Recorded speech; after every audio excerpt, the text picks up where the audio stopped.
States Open Meetings Act, notice was given that the City Commission of the City of Brownsville, Texas, in accordance with Article 5, Section 12 of the Charter of said city, would convene a regular meeting on May 3rd, 2022 at 5 p.m.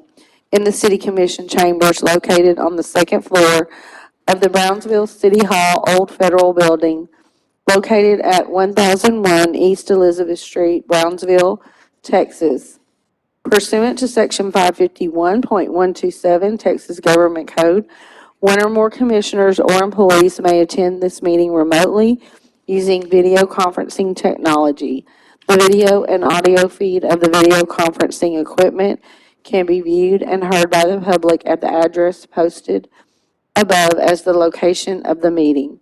Members of the public, employees, and the City Commission may join via the WebEx teleconference meeting link provided at the City of Brownsville Agenda Center. The notice and meeting agenda are posted online at the City of Brownsville Agenda Center. The members of the public wishing to participate in the meeting hosted through WebEx teleconference can join at the phone numbers also provided on the agenda. Members of the public who submitted a public comment form will be permitted to offer public comments as provided by the agenda and as permitted by the presiding officer during the meeting. A recording of the meeting will be made and will be available to the public in accordance with the Open Meetings Act.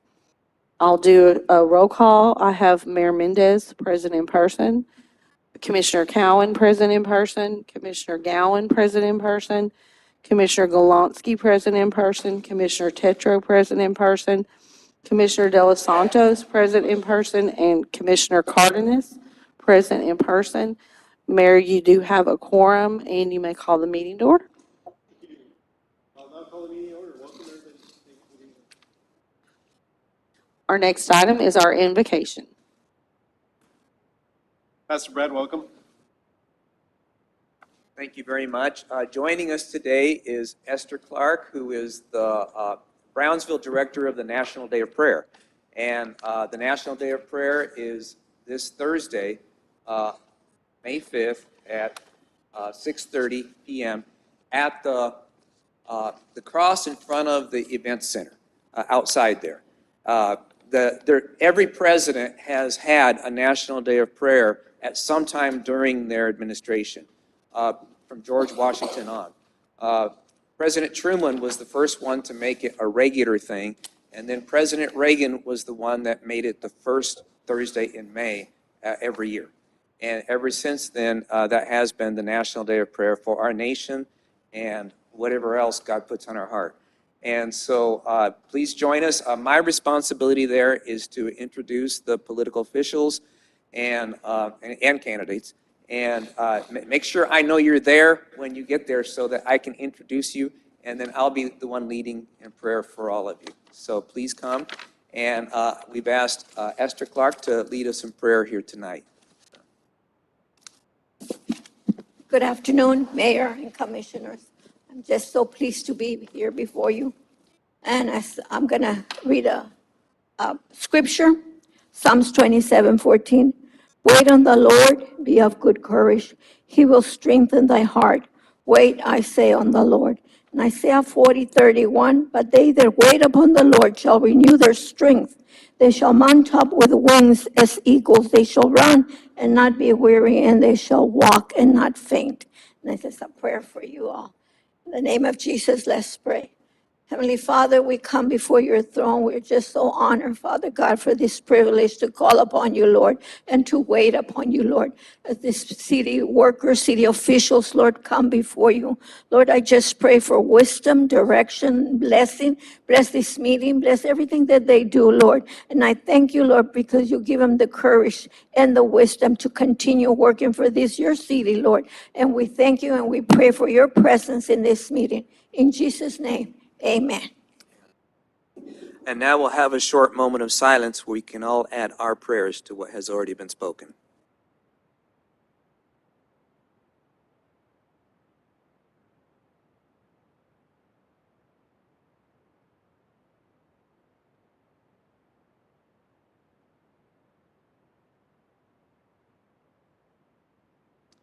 Amen. Thank you. Thank you for being here. Now the pledge. I pledge allegiance to the flag of the United States of America and to the republic for which it stands, one nation, under God, indivisible, with liberty and justice for all. Honor the Texas flag. I pledge allegiance to thee, Texas, one state, under God, one indivisible.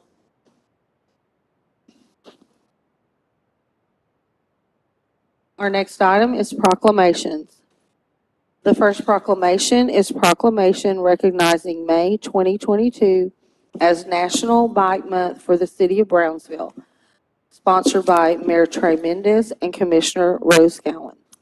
Commissioner Gowen, would you please read the proclamation? Proclamation of the City Commission of Brownsville, Texas, declaring the month of May 2022 to be Bike Month in our city. Whereas throughout the month of May, the residents of Brownsville and its visitors will experience the joys of bicycling through educational programs, races, commuting events, charity events, or by simply getting out and going for a ride. And whereas Brownsville's road and trail system attracts bicyclists each year, providing economic health, transportation, tourism, and scenic benefits. And whereas creating a bicycle-friendly community has been shown to improve citizens' health, well-being, quality of life, growth of the economy of Brownsville, attraction of tourism dollars, improved safety, support student learning outcomes, and reduce pollution, congestion, and wear and tear on our streets and roads. And whereas the bicycle is an economical, healthy, convenient, and environmentally sound form of transportation, and an excellent tool for recreation and enjoyment of Brownsville's scenic beauty. Whereas Bike Texas, RGV-MPO, the League of American Bicyclists, schools, parks, recreational departments, police departments, public health districts, hospitals, companies, civic groups will all be promoting bicycling during the month of May. Whereas these groups are also promoting bicycle tourism year-round to attract more visitors to enjoy our local restaurants, hotels, retail establishments, and cultural and scenic attractions. Whereas these groups are promoting greater public awareness of bicycle operation and safety in an effort to reduce collisions, injuries, and fatalities, and improve health and safety for everyone on the road. Now, therefore, we, the members of the City Commission of the City of Brownsville, by virtue of the authority vested by the charter of said city, do hereby declare May 2022 to be Bike Month in our city and encourage Brownsville cyclists and visitors to get on a bicycle and enjoy a ride. Done this third day of May 2022, signed the mayor and the City Commission.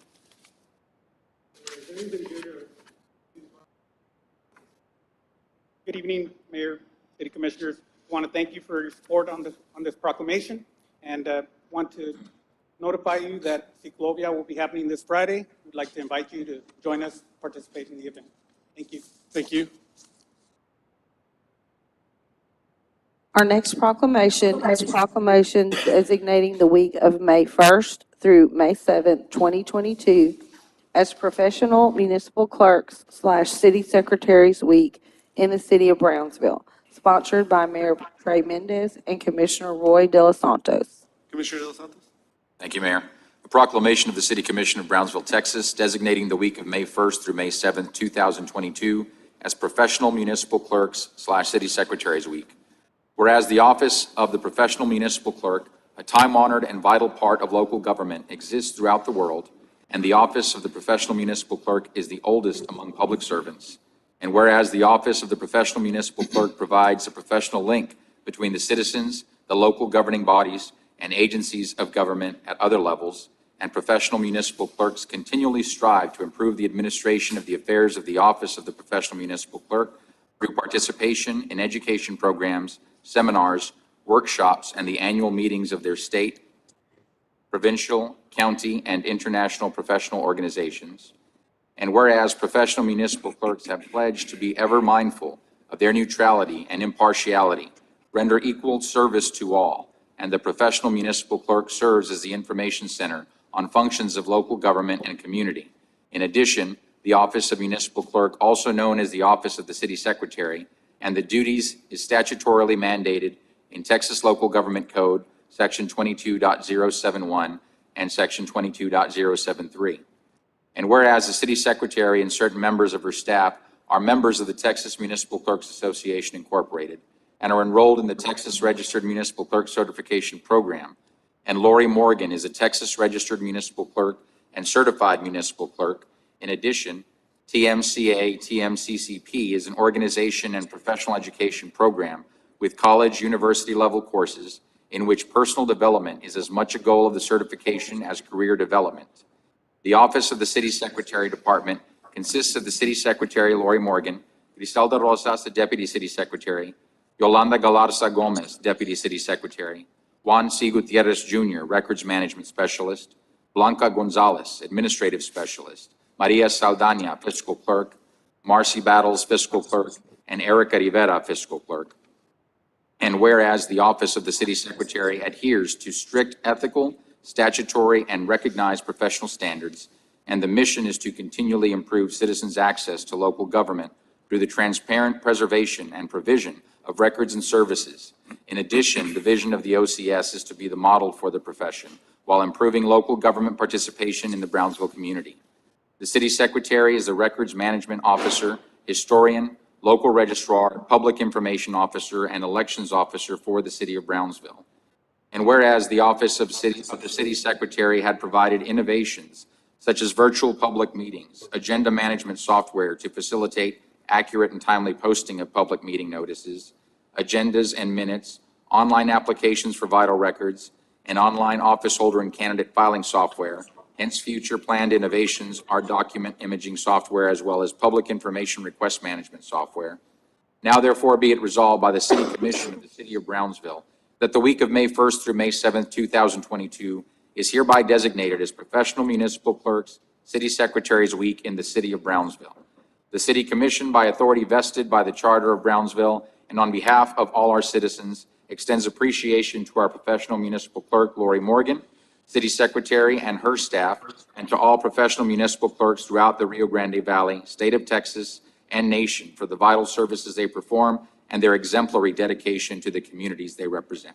Done this third day of May, 2022, signed by the Mayor and City Commission of Brownsville. Congratulations to you all.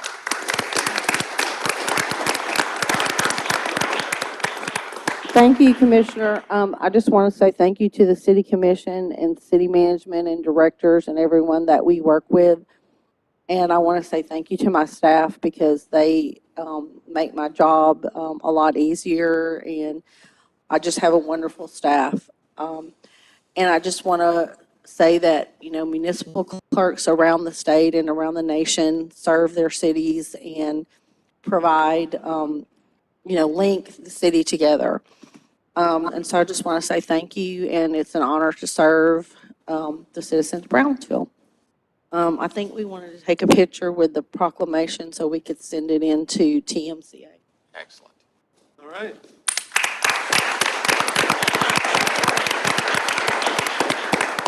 So, This City is a team Secretary effort, staff? so will the rest of the team come up, please?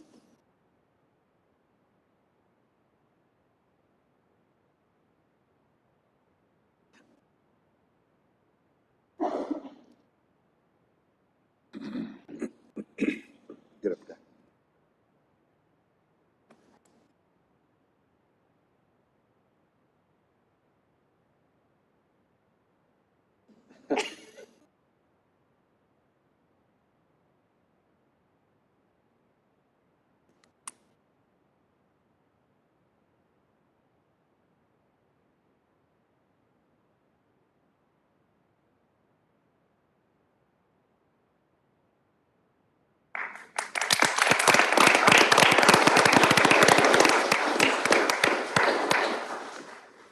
Thank you all so much.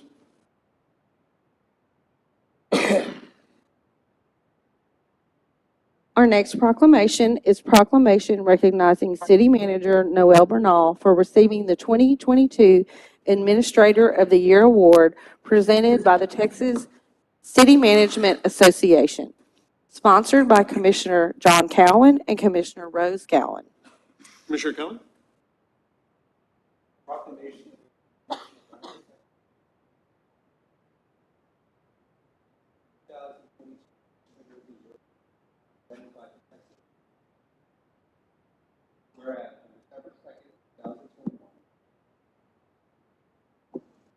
Sorry, is that better?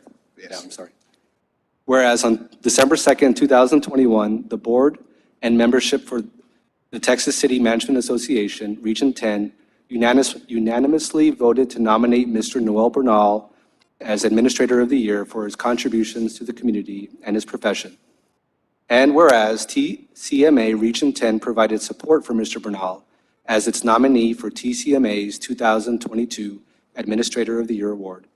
And whereas TCMA Region 10 acknowledged that during the course of Mr. Bernal's service as city manager to the city of Brownsville, his contributions reinforced community enrichment, organizational effectiveness, and employee engagement. And whereas specifically Mr. Bernal's contributions to community enrichment included, among others, finalizing the city's broadband feasibility and digital inclusion plan for fiber broadband network to close the digital divide, providing support for downtown investment of $20 million for mixed-use redevelopment, management oversight on the completion of a new $70 million airport terminal, and a 1,320-acre master plan development with a projected tax base of over $1 billion, and overseeing the feasibility and licensing from the FAA for development of the Air and Space Campus at the Brownsville South Padre Island International Airport. And whereas Mr. Bernal's contributions to organizational effectiveness included implementing the city's first major update of development-related ordinances with the implementation of the Unified Development Code, building codes, and zoning ordinances, implementing the city's first 5-year general fund financial forecast, leading to the highest fund balance in the city's history, implementing an innovative lease purchase fleet management program, leading the restructuring of the city's debt portfolio, and augmenting the Texas Water Development Board loan program, leading to $37 million of capacity for infrastructure reinvestment without a property tax rate increase, and introducing the city's infrastructure maintenance fund for the sustainability of public infrastructure through cash-funded reinvestment of surplus funding streams. And whereas Mr. Bernal's contributions to employee engagement included implementing the $1.8 million SAFER grant for hiring 15 new firefighters, creating and implementing a comprehensive professional development program for executive, middle management, and frontline employees through customized programming for the next generation of organizational leadership, and hosting the first annual Employee Leadership Conference with a focus on leadership development related to the city's organizational culture of total alignment, high-performance organizational framework. And whereas the Texas City Management Association Board of Directors, having received and reviewed nominations from all 10 regions across Texas, selected Mr. Noel Bernal as the sole recipient of the 2022 TCMA Administrator of the Year Award for the reasons stated herein. Now therefore, we, the members of the City Commission of the City of Brownsville, Texas, by the virtue of the authority vested by the charter of said city, do hereby acknowledge and congratulate Brownsville City Manager Noel Bernal for receiving the 2022 Administrator of the Year Award as presented by the Texas City Management Association. Done on this, the 3rd day of May, 2022, the Mayor and the City Commission.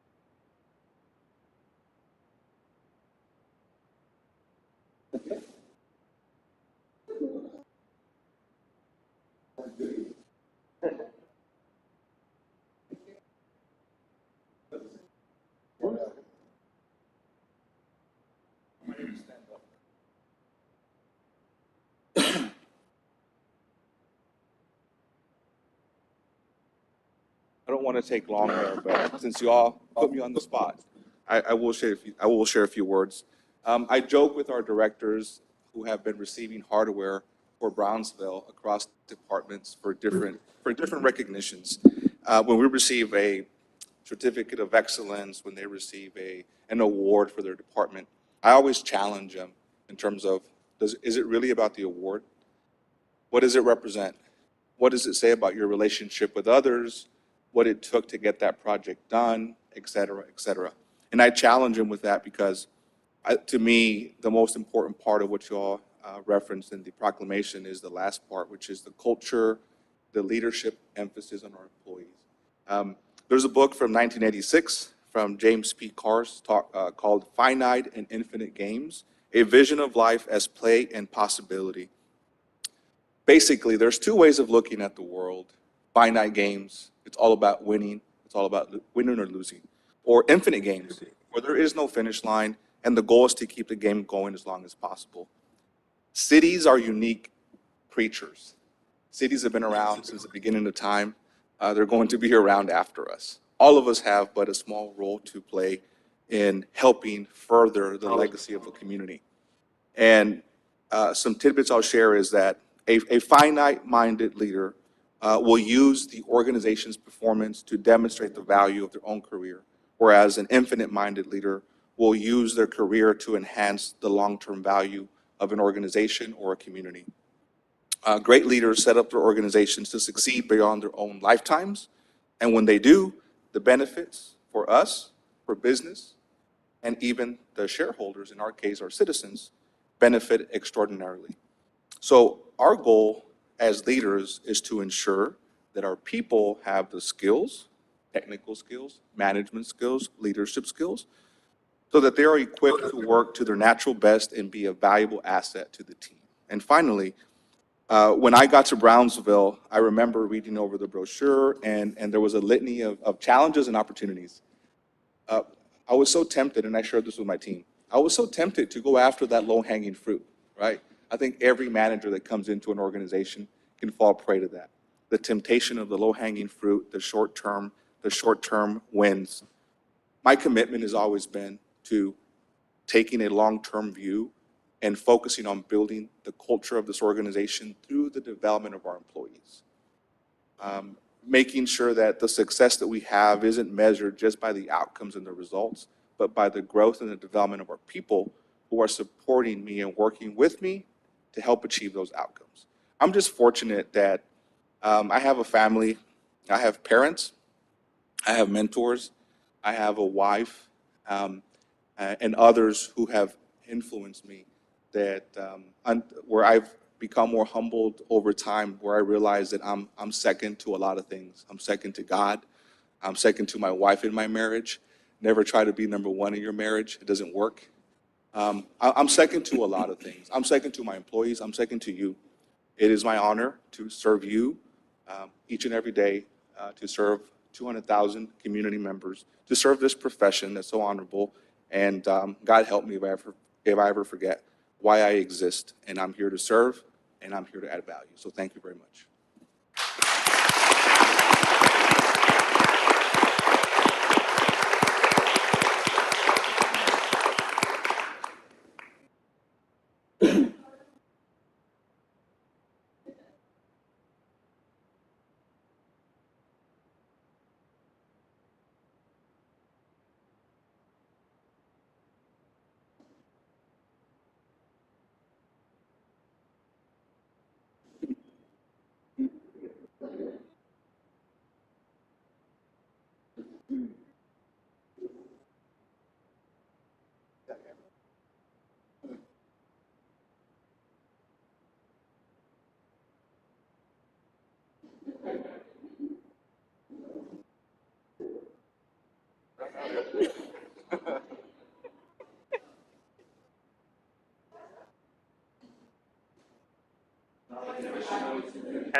Some of us are eyeing those candies and fruits in those baskets. I was hoping those were chocolate. They're quotes. Our next item is our public comment period, and we've received no public comment forms. Thank you. So we can move on to our work sessions. Item 1, Multimodal Transportation Department updates. Mayor, good evening. This is Joel Garza, a multimodal transportation director. I apologize for being virtual, but we do have some updates for you to present today, and we have our deputy director, Jenny, there that will kick us off with the first presentation. Thank you.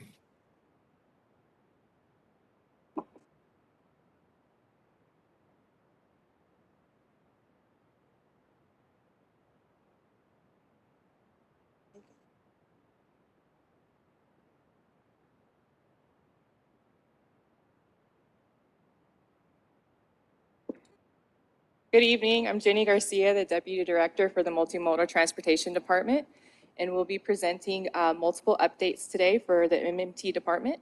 We'll be introducing B Metro's new Adopt a Stop program, our bus stop improvement project, First Transit maintenance contract, and the Bahia Grande feasibility study.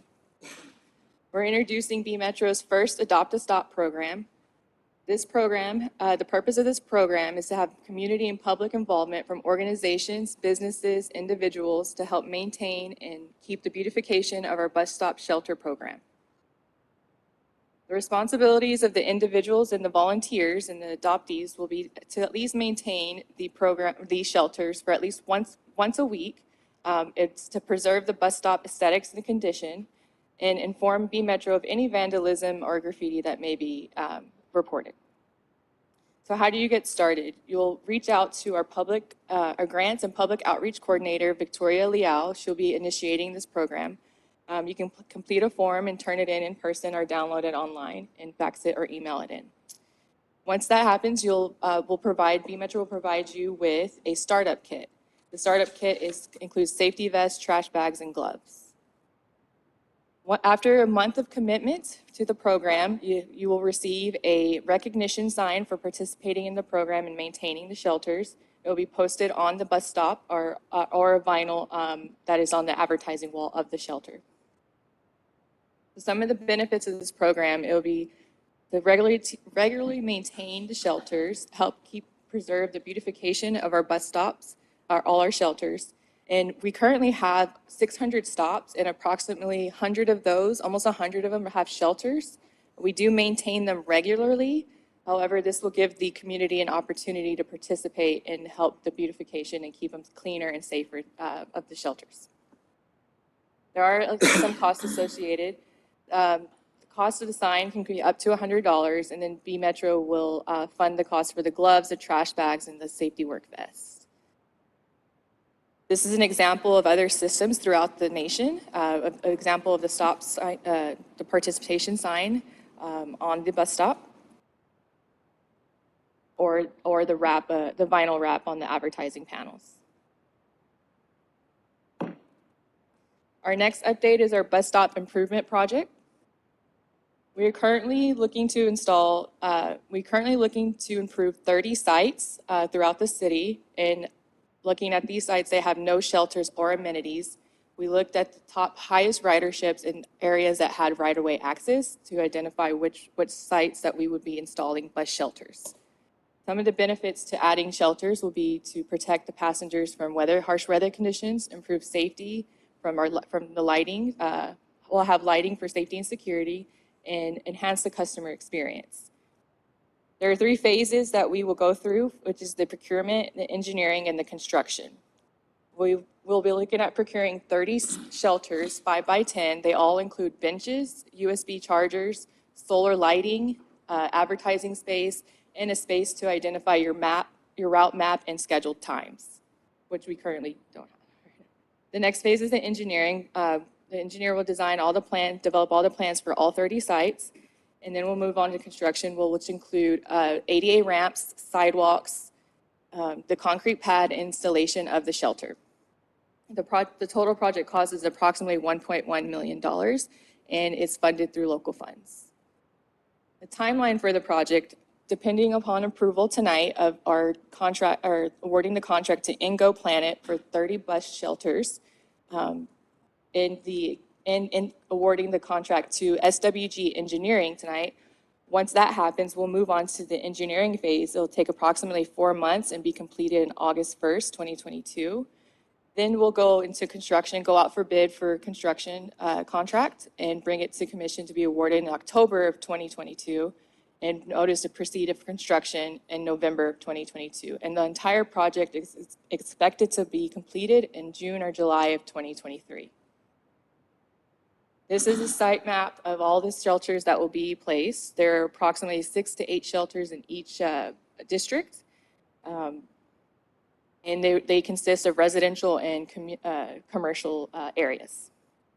These are renderings and examples of what the shelters will look like. We have one residential area example on Old Military Highway in front of Sam's Club and Walmart, as well as in front of Walgreens. Our next item is our First Transit maintenance contract update, and Joel Garza will speak on this. Mayor, Commissioner, good afternoon. The only item we have, and it's in the consent item, we are going to move forward. Next slide, please, Jenny. We are going to move forward with continuing the option for First Transit. They've been here at our maintenance facility for some time. This is the last 2-year option, and so at this time, it would be wise for us to stick with First Transit. We are having a lot of parts and delivery issues. First Transit brings that to a minimal, since they can pull resources from other areas. So I just want to provide an update, and you'll see it in the other item. Thank you.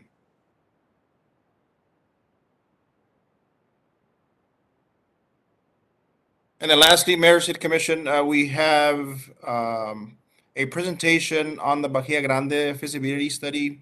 I believe Elijah is on. And so Elijah, can you hear us? I can. Can you all hear me? Am I coming through? Yes. Okay, perfect. And Jenny, you can slide. You can go to. You can. Oh, well, let me first introduce myself. Excuse me. So my name is Elijah Henley. I'm with the Federal Highway Administration Central Federal Lands Division. The study that I'm going to present to you tonight was funded through the Federal Lands Access Program. That program is one of our programs out of Federal Highways administered out of our office. So that's what the funding source for this study was, and I'm the project manager. You can go to the next slide. So building off the active plan, the regional active plan that was developed preceding this study, that active plan really established an overarching vision and some preliminary planning level cost estimates. This study then was intended to really delve into more specific detail and take into account environmental, engineering, economic, and social considerations, and really try to line out a range of feasible options for how the trail could be constructed. Next slide. So this is kind of overview of what I'm presenting to you tonight. We've finished an administrative draft of the plan, and it's in the process of being reviewed by our stakeholder group, our core team. But what I'm going to do is give a quick introduction to the overall alignment. And then the next 4 bullets really are an overview of each section of the plan as the way we have it organized. So we go over the regional context, the overview of each segment, and then for each segment, we break into a detailed feasibility analysis. And then the final chapter really gets to a number of strategies that will hopefully assist the city and Cameron County and the other stakeholders in pursuing future phases of the project. Next slide.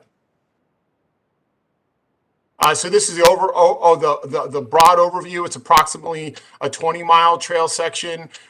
It connects on the western side of Palo Alto Battlefield and National Historic Park to the Bahia Grande unit within the National Refuge there. and really connects Brownsville and a variety of the other communities within Cameron County to the wetlands there in your area. Next slide. So setting the context, we really went through a pretty deliberate process. We started on this. We were out there in person, the project team, and we conducted pretty extensive outreach, as you can see there. Multilingual project information was provided online, and we conducted a series of targeted outreach meetings, as you can see there, kind of 2 on-site meetings, one in May, one in September of 2001. Spent a lot of time really trying to understand the demographics and travel patterns of the region down there, and really, again, really building off prior planning efforts, particularly the active plan, was kind of what we used as a basis for kind of going into this study. Next slide. So then you can see that what we did out of that full 20 miles of trail, we kind of broken it up now into 6 sections. And for then each section, we kind of evaluated kind of what would a typical section for, if each one of these sections had its own particular characteristics, and we kind of evaluated a variety of different considerations and then made some recommendations related to how best to pursue construction of each section. Next slide. So this just is an illustrative example of the different types and variety of conditions in each section. You can go from being alongside of state highways, you can see in the bottom right, to a lot of times we're following what are existing maintenance roads or railroad grades, as well as in some certain instances we have to navigate wetland areas. So it's a pretty diverse, broad variety of different conditions that we needed to consider. Next slide. And then these are a list, a chart of feasibility factors that we considered when we were thinking about how to construct the trail. So you can see we really looked at kind of trail, what type of trail users were we thinking that we would use the trail, what type of material, from caliche to concrete. In certain sections we were sensitive wetlands, we had to look at a boardwalk. And then we also took some time to consider what kind of amenities do you need along this trail. And I won't go through that whole list there, but all these are the factors that were calculated into our evaluation of construction feasibility. Next slide. And then this is kind of the last chapter here. As you can see here, right now, if you were to build the whole trail in one go as one construction project, the total anticipated cost right now is $17.6 million. That's pretty consistent with the initial estimate back in 2016 out of the active plan. I think they were estimating at the higher range about $15 million. So it's pretty close to that, but it's a little bit more. There's some inflation built into that as well. And what we did, those 6 sections, we've put a strategy out in the plan about a way to phase this. So we've broken this into recognizing that the funds are likely not to come available all at once. We built in some phasing, and basically those 6 sections, we have 4 recommended construction phases. Those can be coupled in any combination as well. So if you get more money, then you can do more than one phase at once. It just depends on how the money's coming. And we try to, in the plan, identify a number of different funding sources. We focus really on the federal funding sources, in addition to the Federal Lands Access Program, where the funding on the Access Program is relatively limited. The Access Program in Texas only receives $3.2 million a year. So it's not going to be a program that can bear the entire cost of future phases, but it certainly can be continue to be a contributing source. But we also lined out a variety of other sources that could also be pursued. And there is reference in there, or there's going to definitely need to be further coordination between the city and the county as it relates to maintaining the trail. So that's something that we reference in there as well. So I think that's my last slide. I wanted to try to get through that relatively quickly. And I don't know, Jenny, if there's time for questions or if any of the commissioners have any questions.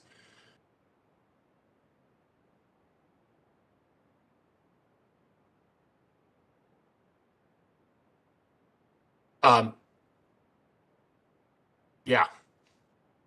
One maybe next step here to throw out to you is that the next call for projects for the Federal Lands Access Program opened yesterday. So there's an open call. It'll be open for 90 days. And certainly, as I said, this study was intended to inform future phases of trying to get toward constructing the trail.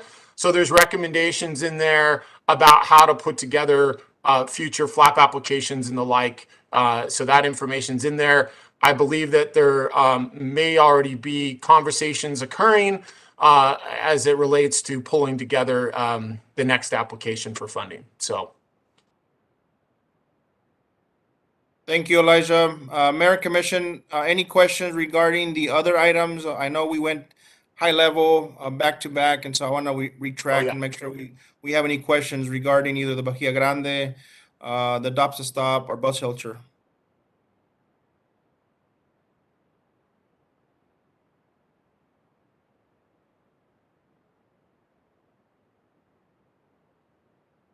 Mayor Commission, sorry, I hate to interrupt. We cannot listen. There's no audio coming in for the folks online.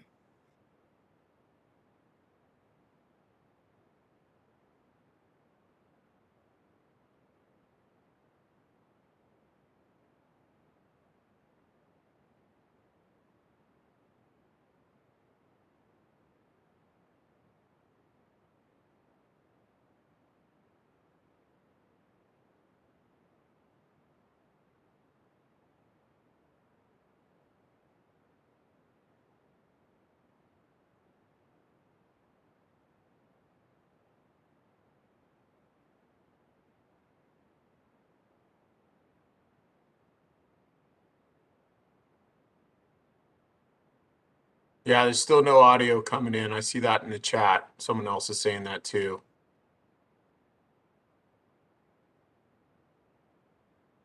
Okay, we'll just continue. Go ahead. Okay. Oh, now I hear. So just. Yeah, now there's there's sound. Okay, we Now, got you. okay. So just my, Joel, for your benefit, my question was, in some bus stops, I've noticed that the bus sign is rather short. It's either my height or shorter. And so I was just wondering if that was going to be part of fixing up the bus stops. And I was said that it can be improved upon. So, thank you. Quick question on the Adopt a Stop program. Is that limited to the new stops that are being purchased? Okay, very good. And I really like the deck and the presentation, but I would have loved to have seen it before tonight. That way I could have really had a chance to study it and have my questions ready. A lot of this I'm taking in for the first time, and that's not how I like to do business, so just for future reference. I've noticed in a lot of places, like for example, the bus stop by the zoo, it would be really cool if maybe we could get a business to decorate or come up with an idea to make it more elaborate or something like that. So maybe we could include something like that other than just cleaning it up and with gloves and Clorox.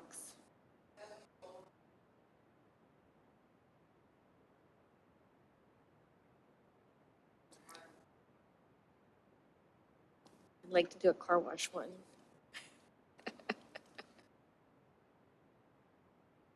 Any other questions, concerns? All right, thank you. Mayor, really quickly, as noted, there was a request to have item number 5 under individual considerations that we can move out of order at the request of the commission. We have our consultant here. Mr. Garza's asked that we take item number 5 on our individual consideration out of order and take it up now because the consultant has to leave. Is there any issues there? I'll move to do that. Okay, we have a motion. Is there a second? Second. We have a motion and a second. Those in favor? Aye. Aye. All right, go ahead.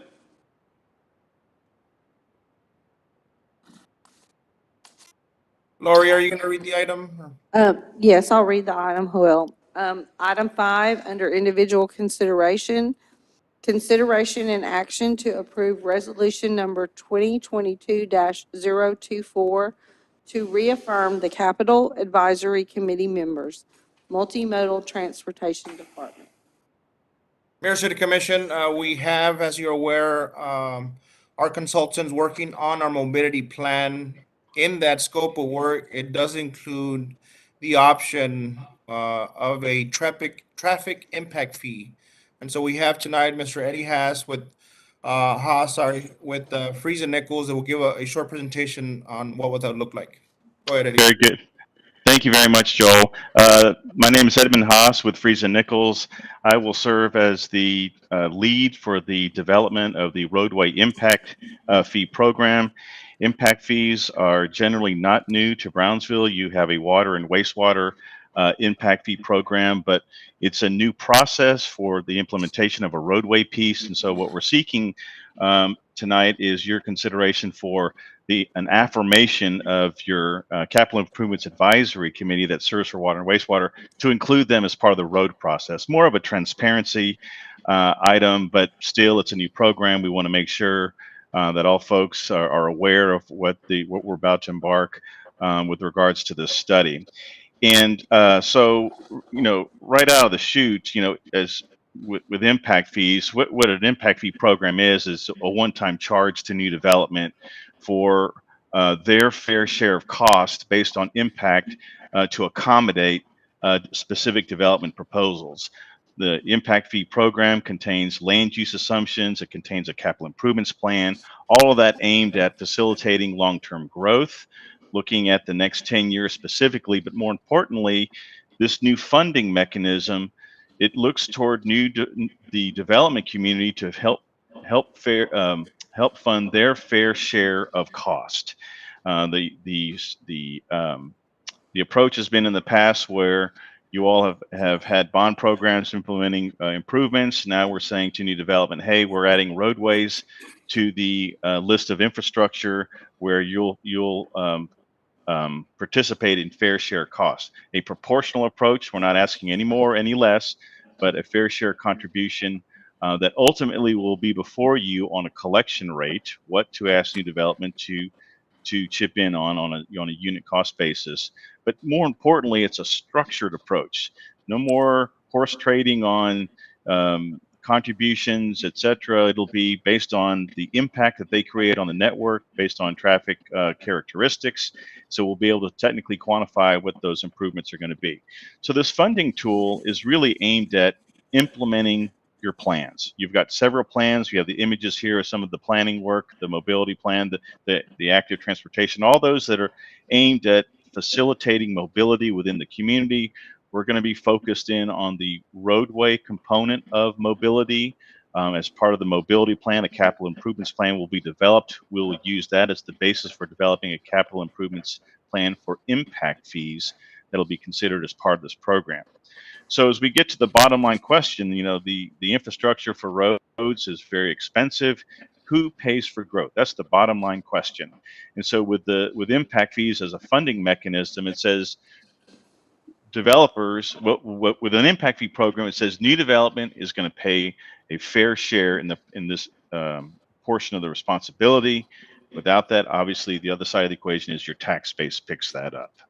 So as we start the study going forward, some of the benefits of the program include really facilitation of key system improvements that are rooted, again, in your capital improvements plans. The development community will know, hey, if we're paying a cost or we're paying a one-time fee, what is our monies going towards? They'll see those as part of the capital improvements program for impact fees. But more importantly, since we're talking about a proportional share, we're not asking any more or less, it establishes proportionality, kind of a new deal that's been in place since the early 2000s, where we don't ask if there's an exaction, we're not asking new development to contribute any more than their fair share. Okay. All of the technical administrative requirements are rooted in Chapter 395 of the Texas Local Government Codes. Ironically, in 1989, the building industry, the Texas home builders, were the ones that sponsored the initial legislation regarding impact fees. But that was really to try to help put some structure to exactions and who should be paying for what as development occurs. So going forward in our process, the study, we're going to be conducting the study, but there's really a two-step public hearing process that's going to be involved. Step one is where we're going to bring before the public a land use assumptions. How do we see ourselves growing in 10 years? and then the associated capital improvements plans that were going to be the types of roadway improvements to facilitate growth or to address growth over that same 10-year window. We will be working with a capital improvements advisory committee. This is the one that you have already compiled or put together for your water wastewater. We have met the requirements of the text or 395, where we have at least 5 persons. 40% is comprised of at least those folks from real estate, building, or the development industries. Their role in this is to comment on the land use assumptions, the capital improvements plans, and then the resultant impact fee, the work that's going to be put together. Ultimately, they will be filing a letter to you as a for consideration with regards to the potential imposition of impact fees. Okay, so as part of this 2-step public hearing process, step 1 is the LUA and CIP. Once that passes public hearing test, then we go through and we do the cost calculation of what the city could assess and or collect from new development for the impact fee. That's the second public hearing. That's regarding the potential imposition of roadway impact fees. Okay. Again, 395 identifies some of the technical requirements. Those are highlighted here on the left. Service area structure, the development of a CIP, service unit equivalencies, the derivation of the maximum cost per service unit. But it also identifies some of the administrative requirements for noticing. This is kind of the first step. We're looking for the affirmation, since we already have an advisory committee, to include them or have them be a part of the roadway component. But the next steps as part of the public hearing process, there'll be resolutions that'll be coming before you for the public hearing. So there's an initial resolution that calls for a public hearing. There's noticing that goes out in the papers. There'll be a resolution and an ordinance adopting the LUA and CIP, all moving forward towards that second public hearing.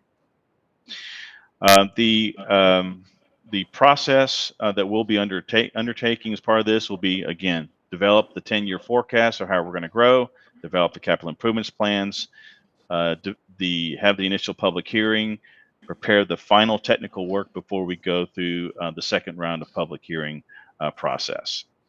So again, we're here before you to seek your approval of the affirming the Capital Improvements Advisory Committee for the Road Impact Fee Study.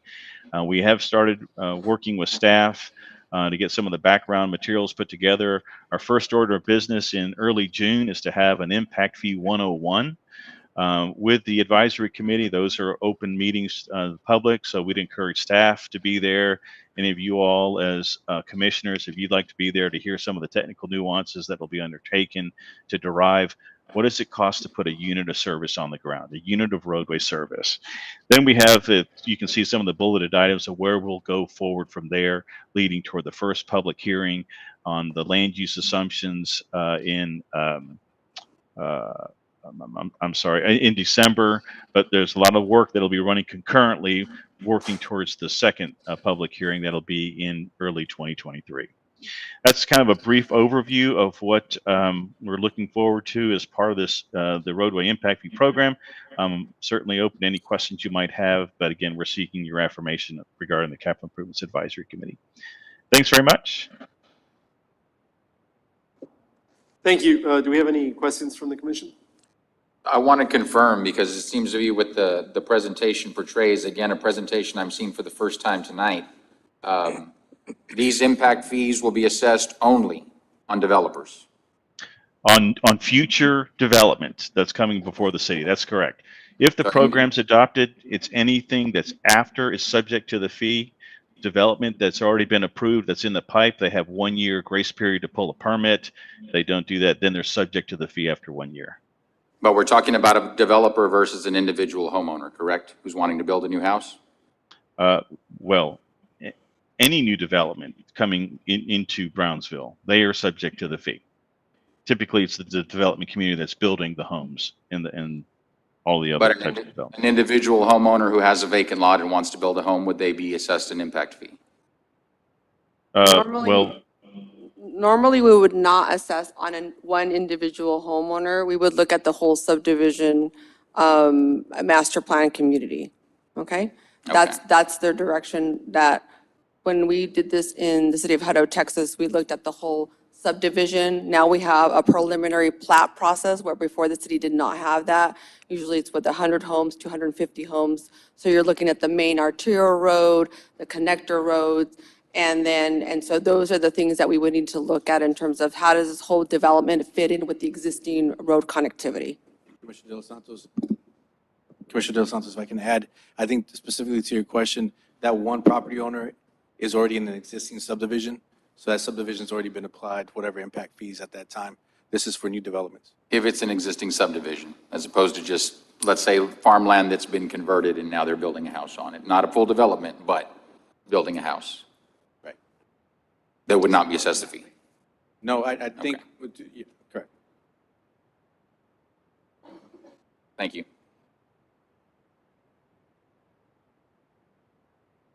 Any other questions or concerns?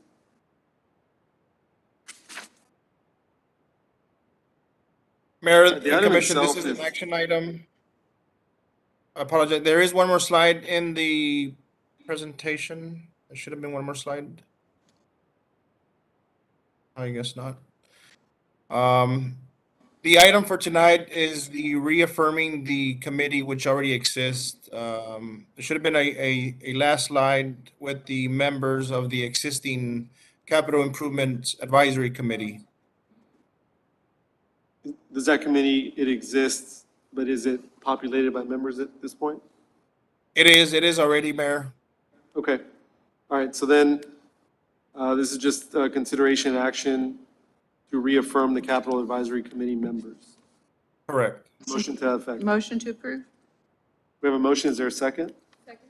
We have a motion and a second, any additional discussion? Just a comment, this is something, again, that if we're reappointing a committee, the committee should have been listed in the commissioner's packet. It's not in the packet, it's not in the presentation. That is not the expectation I have as a commissioner. I've said this before as well. Yeah, that's why I was asking whether it existed or not, because I'm not familiar off the top of my head with this committee. Any additional discussion? Those in favor? And then, so these terms are indefinite? I mean, my predecessor's appointee's gonna, or it, like, that just seems, very few positions are indefinite. Yes, Mayor, I'm sorry, Commissioner, the way the language was set up, there are indefinite appointments. Okay, I'm not, why is it indefinite? If it's populated now, why is it indefinite as opposed to others that have terms? We would have to go back to the ordinance. I might suggest just, because depending on their participation level, or, I would recommend probably looking into making it a finite term. I agree. Also, if it's indefinite, why is it coming before us for approval tonight? Yeah, so the committee is as needed. So the last time they were utilized was during the impact fees for water and wastewater. So they've been, quote, dormant because they don't meet unless impact fees are being developed. Impact fees are developed typically every 5 years by law. That's what the requirement is under Chapter 395. It's been 3 years since they've met, so versus creating a whole new committee because the board has not been, or the committee has not been evaluated, there's been no impact fee discussions. PUB will be bringing forth some updates along with ours since we're partnering on the land use update. There hasn't been an opportunity for the commission to review it because there has been no activity. So there hasn't been an opportunity. The ordinance itself, Chapter 395, doesn't say bring it up annually. That would have to be a local policy consideration. They only say every time you assess impact fees, every 5-year increment, you have to have a board in place. So the more streamlined approach was to use the committee that was in place. There was a presentation here that had the committee. I don't know how we lost that slide, but we would just recommend to reevaluate that committee if the commission felt strongly about any of the members, because the members do have to meet certain requirements. They have to represent certain industries. So they're carefully selected to meet the government code requirements. So it's not a typical board where we can open it up. It has to be very surgical in how we appoint folks. So because they were there, as long as they were willing to continue to serve, our goal was to reach out to them and then get them reactivated for this next set of impact fees. So have we done any work to confirm that these people are still in those industries, still living, still residing in Brownsville, still qualified to serve on this committee? Yes, did not reach out. Commissioner, Go ahead. sorry, Noel, we Go did ahead. reach out and we confirmed with every single member. Again, I apologize, the slide should have been in there, to affirm, who was serving on that committee. Again, the vote here is to use this existing committee for the traffic impact fees. If there's concerns on the terms or on who is on the committee, we can bring that back, as far as the membership. Here is I just. think that's a good idea. I think that's a good idea, Joel, because I'm hesitant to approve a committee without knowing who the members are, especially if it's indefinite terms. So, Can I chime in just really quickly to maybe provide some clarity is, these types of committees, ad hoc committees that meet so sporadically, they're generally given indefinite terms just because they're at the will, essentially at the will of the governing board or upon the issue arising. And because it has such a break in time, most cities will leave them indefinite for that instance. It's not your typical board or committee that meets orderly by ordinance. And so although we could make those changes, it's really difficult in memorializing those if you don't know when they're going to meet next. So, Mr. Mayor, I'm happy to withdraw my motion if the majority of the commission feels they want to see the names before they vote on it. And then also, Counselor, that was good information, but that would have been great information to have been in our packet. That's one of the big keys here. Victor, is there a way, Mr. Flores, is there a way to approve the committee and reserve the names on the list or not? No, I think that's a really good point. I think you'd make the motion to have that committee be the committee assigned to conduct these studies, but just have the actual appointments of those members be memorialized at a future meeting. Okay, so then can I change my motion to say that? Yes, sure. Do I have to remove my original motion? Who's got the slide? If you move it I think, a few down, it'll come out. It's on here. Commissioner Galvin, because I don't believe there's a second on that? There was. There was. Yeah, there was. Okay, so you so as just long amend as your you motion. accept Two more. the change, excuse me, as long as Commissioner Tetro accepts the change as proposed by Commissioner Gowan, Oh, they don't got the last. Okay, so then I would amend my motion to say that the approval of the activation of this committee to conduct the study with consideration for members in the future. second. Okay, Is that correctly said? that's correct, yes. Okay. thanks, Commissioner. We have a motion and a second. Is there any additional discussion? Those in favor? Aye. Those opposed? Motion passes. Thank you. Thank you, Mayor. Thanks very much for taking me out of order there. Thank you. All right, now back to consent agenda.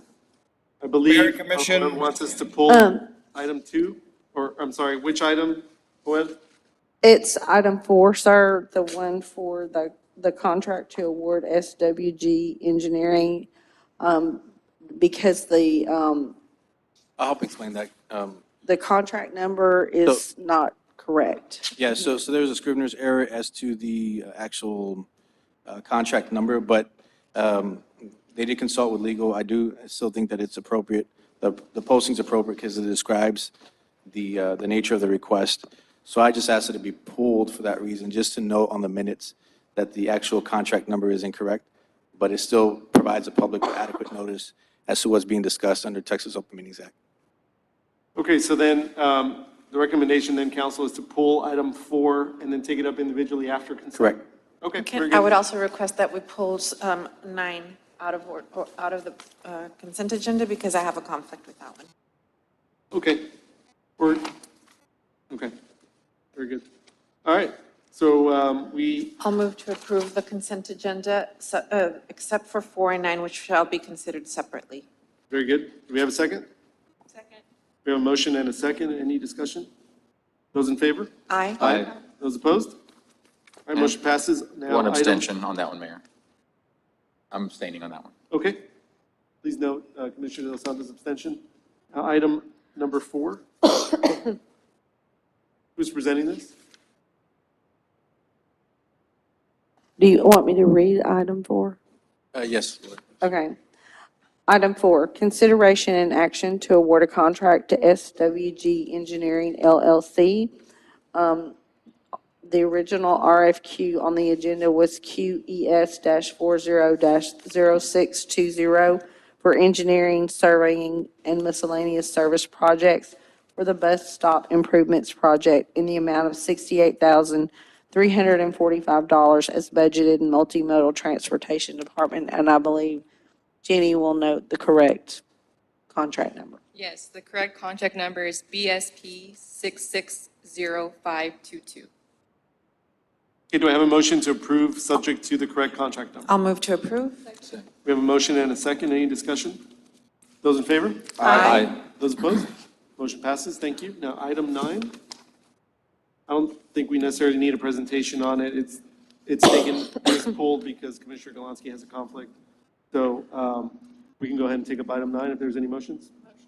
Second. We have a motion and a second. Any discussion? Those in favor? Aye. Those opposed? And then I believe Commissioner Galansky is going to abstain. Correct. Okay, thank you. Okay. We'll move on to items for individual consideration. Consideration and action to award a contract to Gerlach Builders LLC, IFB number CMC-36-0422 for the Communications and Marketing Department Complex Restoration and Renovation Phase 1 in the amount of $3,462,268 as budgeted, Communications and Marketing Department.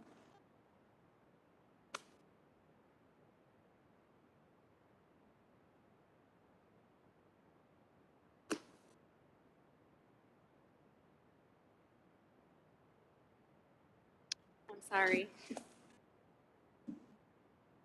Good evening, Honorable Mayor, City Commission. I'm Monica Tellem, and I am the Interim Director for Communications and Marketing. With me, we have Greg. He is our project manager for this project, and so with that, I will pass the mic to him. Yeah, good evening, City Commission. I appreciate the opportunity to be here with you virtually. My name is Greg Smith. I work at Windsor Group, a project management and real estate development advisory firm. I've got 20 years of industry experience, really starting out in the field as a laborer in construction, and now amassed a long career and recently being awarded, recognized by Engineering News and Record as a top professional in the region. And I've worked on a few noteworthy projects all around the Texas region. So I played a part in the city of Austin's Austin FC Stadium Design Review. I worked with Austin Independent School District on their facilities master plan in the 2017 $4.5 billion bond. $1.5 billion bond that they ended up passing. That's a typo. And then the Texas Women's University student housing project. And I've also worked with Houston Baptist University. And yeah, I've got a real passion for social and community infrastructure projects. So really excited to be a part of this project with your city. And right now I'm also working on a large-scale development project here in Central Texas with a national student housing developer and a religious institution. Thank you. So ultimately, the goal of our department is to tell Brownsville's story.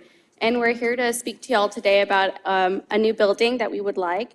And the goal of the project is to create a collaborative workspace and studio complex, state-of-the-art studio and with audio and visual capabilities to celebrate the building's history and to connect with eBridge. And I'm going to let Greg talk to you a little bit about the program itself. Yeah, so I'll talk a little bit to the architectural program and kind of the spaces within the building. So the first that we've got listed is the visitor space and the tourism resources. So the space that you're actually looking at there on the screen is a conceptual rendering of what the lobby would look like. And this is sort of the main area that would serve as a resource for visitors and tourists to come and get information about the city. And you'll also see to the right a little bit of what's a coffee lounge that can be used by employees as well as people visiting the city. A little sort of collaboration space as well if people want to work there. And then up above that, if you see the two doors just to the right of the rocket there, it's just an artistic piece. is the audio and visual recording studio. So this building will include sort of a high quality production facility so that you can have the functionality to produce video and audio recording, things of that nature to increase your ability to communicate with the citizens of Brownsville. You'll also see within the space, there's a lot of collaborative office space so that staff can work effectively with one another, conference rooms, outdoor areas for working, and some private offices. There's a maker space in the building. So there's just a large open kind of working space so that materials can be made, banners can be made on the fly, all sorts of different communication means and methods to be created in that maker space. And then there's also an outdoor space, a large courtyard that would be directly behind this space that you're looking at on the screen. So right now in phase one, we're looking at doing a large outdoor green space with seating, and in the future, it's going to be a venue space that has a stage and has the ability to have seating, and it's a paver, finish to it, so it can really be used as an outdoor space with a lot of different flexible uses for the city. Ultimately, we believe that there's several community benefits from this project. One, that it'll be a catalyst for downtown activation, and most importantly, it'll enhance the infrastructure for citizen communications by giving us a location and the technology for more transparency on city news and events. Yeah, and so just going into some of these other community benefits, there's going to be an information center and coffee lounge, like I mentioned. So, for tourists coming to the city, this is a space that they can use and kind of is the front step to the city of Brownsville. As mentioned, we're planning on programming for future live music and cultural events. That back courtyard area can fit, I believe, about 100 people or so, maybe more. So there's lots of space there for different events that you can hold. And just a lot of flexibility within the space to have different arrangements for different types of events. And then this last one, large-scale event capability. In the previous rendering, you may have seen that there was sort of like two garage doors at the back of the lobby. The reason for that is so that if you wanted connectivity between indoor and outdoor, you could have that ability. So instead of just having the outdoor courtyard, you could sort of have a flow between the outdoor space and the indoor space and really be able to host large events. And so this is just a floor plan, so you can really get a better sense of what this looks like. To the bottom right there is kind of that lobby that you saw initially in the rendering of, and the coffee space. Directly to the right of that is where the video and audio production and control rooms are located. In the very back is sort of a rendering of the future courtyard and outdoor space. And to the left of that is all really like the back of house, the office space, conference rooms, the maker space, and back of house storage. So we ended up phasing this project, and we'll get into kind of how that came to be. So what you're looking at is the way that we've broken it out. Right now, what we're contemplating and what Gerlach would be considered for approval on is this phase one.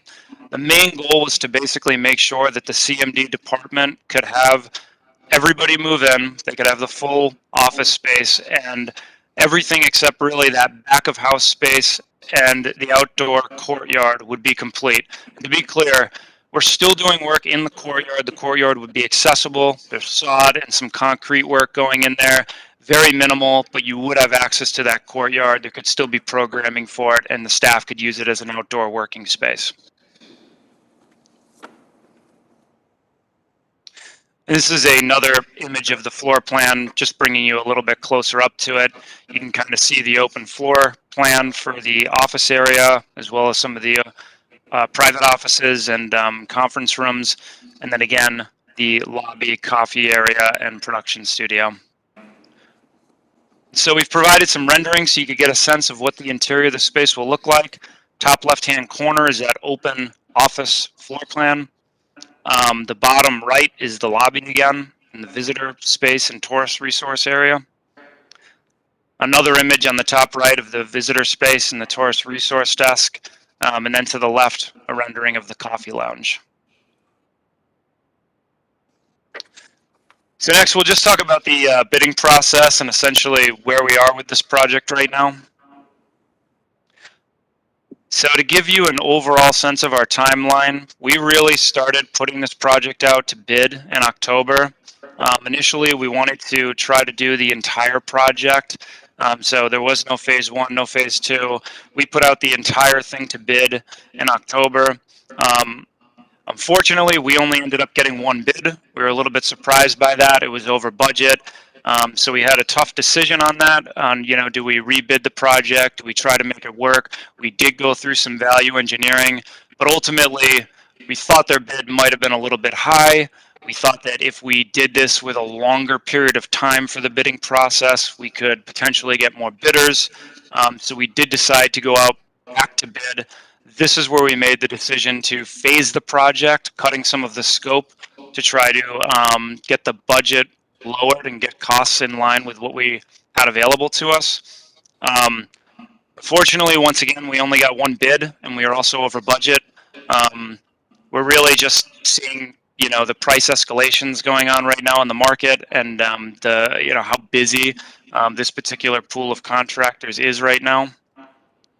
And then finally, it does say there at the last activity, and I did want to mention this, we have been working with Gerlach to do some value engineering, try to get down our budget, get it aligned, and we achieved $180,000 of potential savings.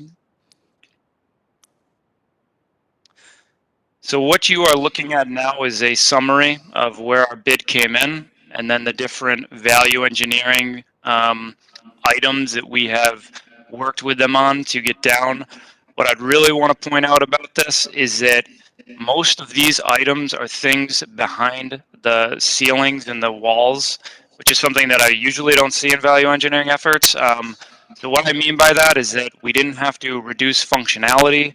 We didn't have to, really just cut scope and reduce down the building. We actually found a lot of engineering items, same performance out of our building systems, just more cost-effective means. And then there were some things on here where the contractor was forthcoming about some double counts essentially that they had. And so those were some other things that we ended up working down on our cost. The other thing I wanted to point out on this is we had a projected budget initially of $260 a square foot. That was based on the market data we had from the previous bid. The actual cost was higher than that. It's not exactly $406 per square foot, though. I delved into this a little bit deeper. The way to compare this apples to apples, our initial budget, it incorporated the square footage of the courtyard because the courtyard is relatively extensive if you do the full improvements to the courtyard. That $406 per square foot didn't incorporate it, but if you really wanted to see this apples to apples, and incorporate that square footage of the courtyard, it's much more like comparing $260 per square foot to an actual cost of about $275 per square foot. So we still did see an increase, but a little bit more of a reasonable increase of what you might anticipate within a 3-month time frame. Thank you, Greg. If I would just add that another point that, as you know, the eBridge Center for Entrepreneurship is opening up June of this year. We have anticipated a shared courtyard area. Phase one doesn't include some type of minimal amenity to ensure that there's a nice space between our building, communication marketing, and the eBridge Center that's opening up this summer. So for us, it's important to see that synergy of creativity, marketing, communication, and talent between both buildings through a shared open environment. In fact, they've designed their buildings so that they have screens that open up and their whoever their tenants that there are, startups and what have you, have access to the courtyard and can be used as a common open space area. Yeah, I would just add to that, there's a lot of intentionality in that design to essentially have a bit of a creative hub there, if you will. Both spaces open up to that courtyard, and we really think it could be a draw to the downtown area and just something that spurs activation in the area.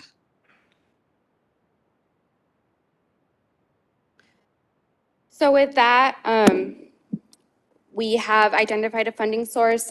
We will be using PEG funds for 1.9 million. So PEG is Public Education and Government Fees channel that we receive.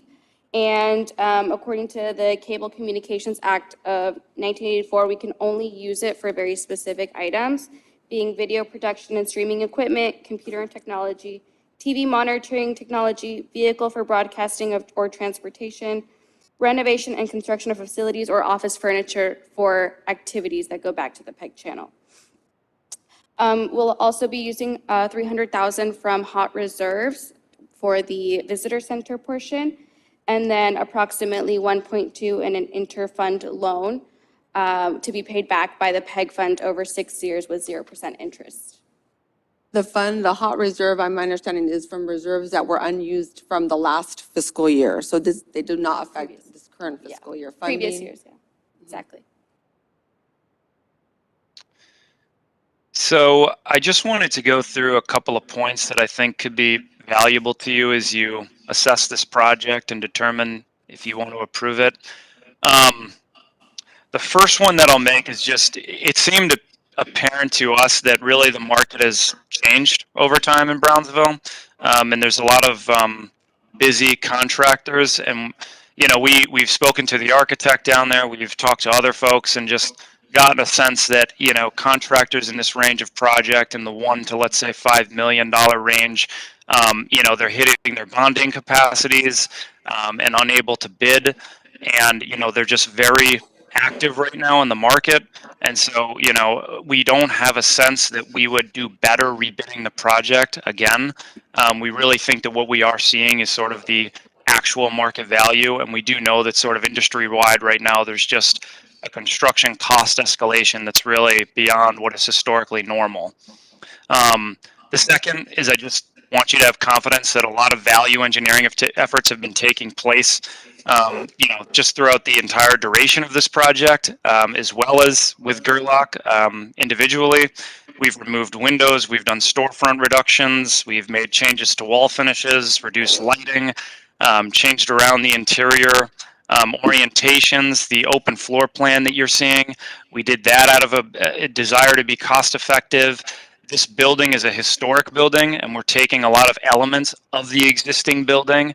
For instance, we're going to have some exposed ceilings in areas. We're going to utilize, an exposed concrete flooring to kind of capitalize on the history of the building as well as save on costs. So there's a variety of different things that we've done, and just we feel like we've done everything we can before you just really start taking into the functionality and some of the targeted objectives of the project. If I can add that right now there's inefficiencies in the whole department. We have the CVB portion that's at the pyramid.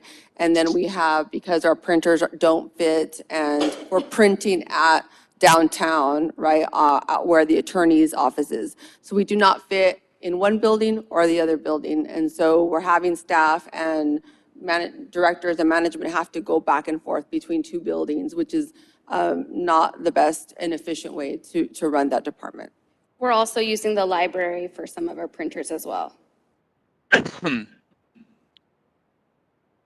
I think this is a great idea, and it would be a tremendous asset for the downtown area and definitely for our communication department.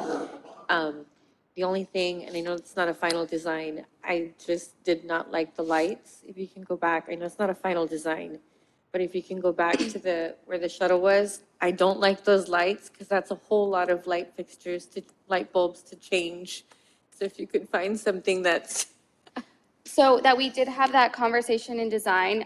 So there is a special kind of light bulb, so we did look into it, and so it is not as wasteful, I guess.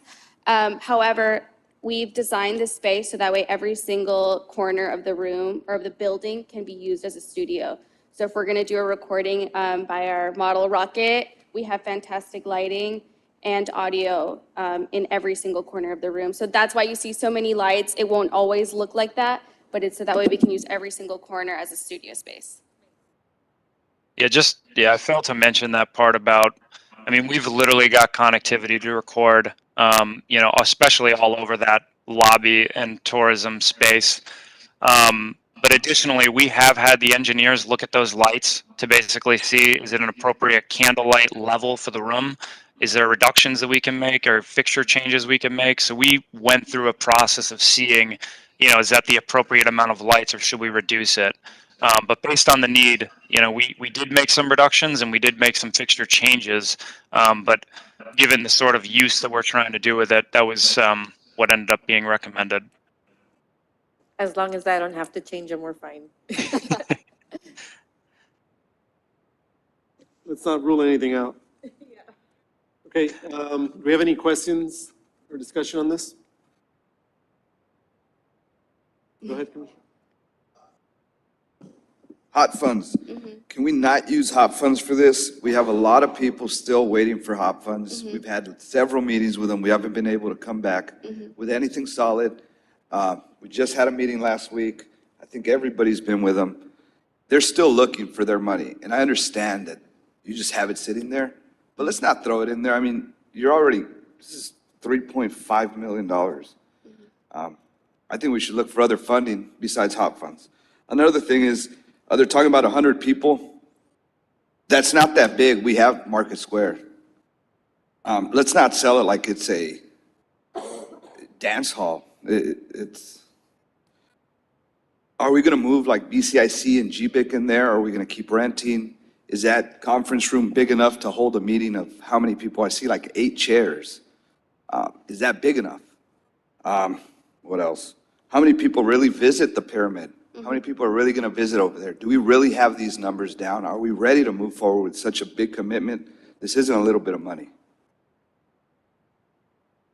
Right. So If I can speak to the thought of the pyramid is that can be a revenue generator. We've had restaurants or other types of uses interested in that building. So what we believe that itself, once they move out, that we can lease that building. So that can be a revenue source. And just, that's something that we've probably always talked about with the Conventions Visitors Bureau Board. And, that can go towards different uses. Maybe it goes towards more hot funding, replacement. I guess another option that we can do is not use that much HALT fundings and the PEG maybe loan can be a longer term. That's another option that we can do. But what I would say, there is revenue, a thought behind the revenue that can be generated from the pyramid, and there has been in the past a request to be able to lease that space from the private community. No, I agree. I think it's a great location. But even if you rent it out, $3.5 million is going to take you a while to get that back. But it's not that part. I just don't think we should be using hot funds that we still have people trying to get for a building that you're telling me is going to fit 100 people, is going to have a conference room, but I'm looking at the conference room and it has 8 chairs in there. We couldn't even hold a city commission meeting there. So I don't know what kind of conference we're going to hold in there. Did I see it wrong, or is it 8 chairs? Or is that wrong, or is that just? Well, with regard to the conference room, that is sort of designed to be a bit of like a team conference room. It's a smaller one. But the idea of sort of having a large outdoor area as well as the lobby area is that it's flexible. We're planning on getting a lot of different chairs so that you can host a lot of people. We've got some renderings, I think, of the courtyard where you can see it in different orientations and you can host a large amount of people. And it does have ability to have projectors and audio visual and microphones and things of that nature. So you can host large groups. It just wouldn't be in that smaller conference room. Yeah, that's great for the evenings. During the day here in Brownsville, it's 95 degrees. Sure. So let's just. Right, and then speaking Commissioner, of, if I would add that regarding your point of conferences and marketing building, where BCIC has many of the conference rooms that are 20, for people and larger. All right. So that's a synergy, rather than replicating the same type of spaces with regard to conferences, that we will have the ability to have a pass and use their space and vice versa, right? So we would be able to, I don't know that we would want to replicate the same size of conference rooms if we'll have accessibility as the owners of that building, the city is, to be able to use that. And we've had those conversations with them on that. Thank you. And then speaking on the hot funds, this is a separate pot. For example, the organizations who have not received their funding, this is not that fund, or it's the same type of funding, right? But we are not spending those funds. Yeah, no, I get it. I just think we can spend it somewhere else. I mean, this is a big enough project that you can find other funding, not just necessarily use the hot fund, or use your hot fund for this year. You know what I mean? Don't use, we have leftover, let's use it there. I mean, you have people still trying to get their hot funds right now. Yeah, this project could be wholly funded through PEG. And one of the reasons why the PEG fund has just over $2 million is, going back to 2019, the city didn't have a communications and marketing footprint at all, which enabled that fund to just accrue, because other than BTV at the time, I think there was a PIO years ago, but they really weren't tapping into that money. It was being covered through the library budget. So BTV was at the library. We didn't have, CBB was dormant at the time, but they primarily focused on hot funding. So that was a discovery of, well, we have this PEG source that's not being used, primarily because the city wasn't doing much in the area of communications and marketing, being transparent, communicating to our community on different programs and activities. So I think the opportunity is having a facility in our CIP that has no general fund funding. We could just extend PEG out a little bit longer, because we're just advancing it, money from general fund, and we can do that. Cities do that creatively, and just let PEG pay for this 100%, because that's the intent of why video providers pay that franchise fee, going back to the 80s. But we just weren't using it. So how do you operationalize that fee? You can do programming. In our case, we have funded the budget for CMD through 50/50 hot and general fund. The big issue is that they need a facility, right? So it would be just the opportunity to do it now. Inflation and the market pricing and the contractor issues, those just compound to make it what it is in terms of the cost. But in terms of PEG, I mean, I wouldn't find another purpose as to what we would want to do if we had that need for a facility. But we can extend it out, do a 10-year payback. I mean, it's a CIP. It's a fixed asset. It's very appropriate to extend that out a little bit longer to remove that $300,000 of hot funding. Thank you. Go ahead, North. What is PEG? Sorry, because it's an acronym I'm not familiar with. Public, educational, and governmental.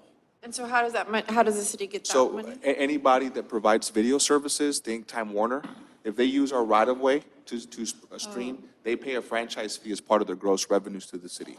We have to earmark that money into a special revenue fund, and it can only be used for what Monica outlined in her presentation. So cities, if you can't squarely, it's like hot funds, if you can't squarely It's very define specific. that you're using those funds. It has very specific legal Yeah. requirements. So Would this deplete those? So we're just losing it, basically. we haven't been using it. That's what I'm saying. That's why we have 2.2 million. We have 2.1. 2.1. And we're looking to use 1.9 for now, so we'll leave a little bit of a balance there. But that accumulates. We haven't been losing it, correct? Yeah, we haven't been using it. It accumulates at around maybe 200,000 a year.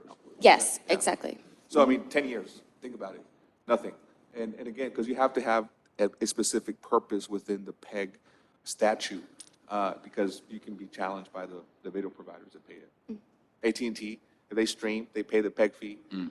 Anybody who provides Netflix and all those guys are now being challenged by cities because they're streaming, using the right of way, and they don't pay PEG, they don't pay some of these other franchises yet.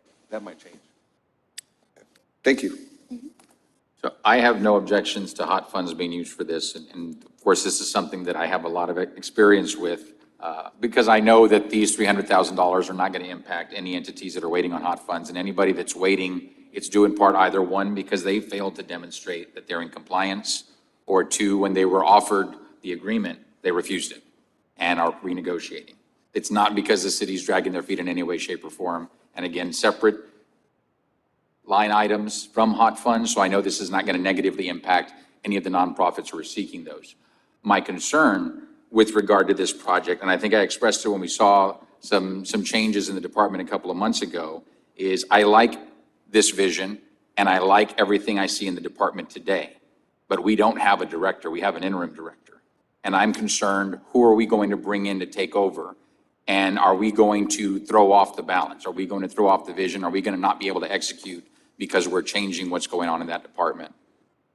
Yeah, I would say whoever comes in would need to be in line with that vision and further the vision of what we've seen. We've seen now for almost 3 years the output and what could be done with a full-fledged CMD. We know that regardless of who the director is, they're going to need a place to work out of. The vision very much of being innovative, of telling Brownsville's story, of promoting the public perception of crime, all those things that I remember back in the brochure when I was hired were things that we weren't doing well. That's what they have to fulfill. They'll just have a space. The previous director had other challenges when they had to occupy a makeshift studio, issues with acoustics, issues with audio. They use the chambers and other places because they don't have a place to take commissioners and different folks too. So whoever comes in, it wouldn't change the brick and mortar strategy. They're going to need a place, and this is the place that's been envisioned. If we wait longer, we'll pay more. So this is why pulling the trigger now and making that decision, if in fact it is the decision to go with, it's a long-term decision. It has no bearing on whoever comes in 3 to 6 months. No, I see the merits of doing it now. I just want to be able, I would want to see us successfully execute. And part of that is going to be that we continue to have harmony in that department, and it's all moving in the same direction. And it may be a sell. I mean, it may be a sell, being able to have such a cutting-edge facility for them to work out of. They're not going to have to come in and figure out their workspace issues, or they can just get to work on branding and all the other stuff. The only other comment I would make, for anybody that's going to have the opportunity to collaborate and be in such close proximity with comms and marketing, again, based on what the department is today, I think that's a huge plus.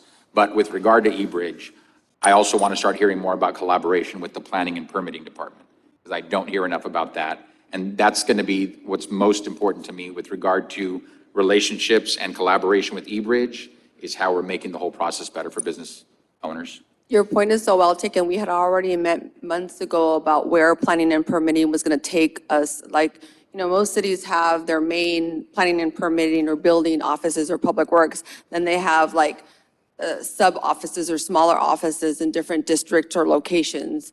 And so we've talked to Josh, and I specifically actually wrote in the contract and the lease that the city would have a presence in planning there. And so the question is, where is our space? It's on the ground floor. It's on the right side of the elevator, very easy to see. GBIG will also have their space there because TMAC is there, and so a shared space, you know, so we don't need a lot of space. We really just need a few people there to allow for better customer service. And they don't always want to go to the plaza, city where municipal court is. You have a parking structure right next door, which is B Metro's parking structure. So it's just that collaborative synergy that we want there. Very good. Thank you. I just had a quick question. So just to hear, if I heard correctly, the intention is that the maintenance and operational costs are going to be paid by PEG funds going forward?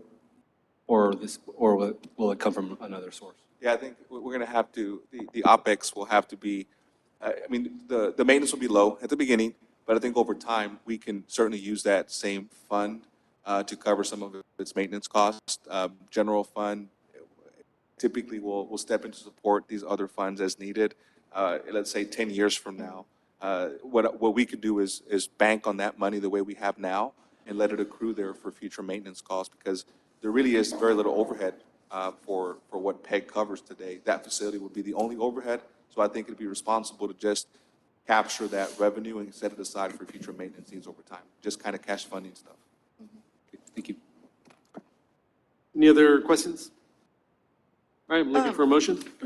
Well, I'll ask. What's the plan to make this profitable or to bring in money? So when we bring on phase 2, we can definitely use the courtyard and the space for rentals. And then we're also bringing in a store for the CBB to generate revenue as well. And then we're also leasing so we have they're occupying which was the former attorney's office, so that may be a possibility, and of course, the pyramid as well. But it's a city department. I don't see that most city departments are profitable. I mean, they're part of operations. But what we're trying to do is, since we're vacating some buildings, that becomes an opportunity, specifically the pyramid, because it's right off the expressway and it's a great location for a different type of commercial office or retail use. But right now, our staff is in 3 locations. We really need to consolidate them into one. And any building or office lease that is available, or space such as the pyramid, that we can lease it out and obtain revenue from there that can offset some of the maintenance for the existing building. Okay, so I fully agree that the pyramid is, I mean, it's a good location, but it's tiny. That it would be good to finish out this building so that you can use it. But the price per square foot is high, and that's only just the finish out, because it doesn't include sorry, and I don't, I'm directing at you because I respect you, and I just want you to convince me. Like, if you can sell me on it, I will vote for it, but right now, I'm just not feeling it. I think that, Greg, there was an error with regard to the calculation of the price per square foot, because one of the prices included the courtyard area. If you compared apples to apples, what is the price difference per square foot? I think he said 275, and the other price was what? 260. So it's $15?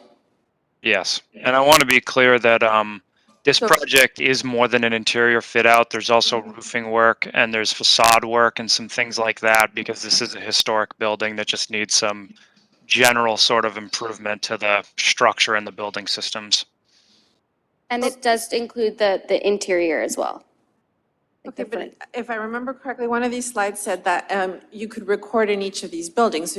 So is it will there be sound systems? Will they have to put like special materials to make it?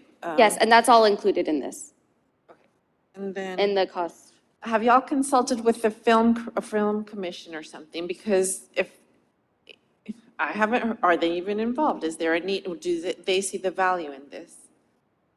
So we brought on an audio and visual specialist to help with the amenities of the facility. Okay, and I would say that they can also, they can use it as a space it's a collaborative space, so it's not just meant for city employees. So if they like to film or have our meetings there or what have you, they're welcome to use the space, just like they're able to use the Performing Arts Center. It just all becomes kind of an extension of collaborative offices. But I would like to just clarify that the price per square foot per Greg, the difference is 275 versus 250, right? 260. 260. So it's a $15 per square foot difference, not 402, 250. The 406? 406, 250.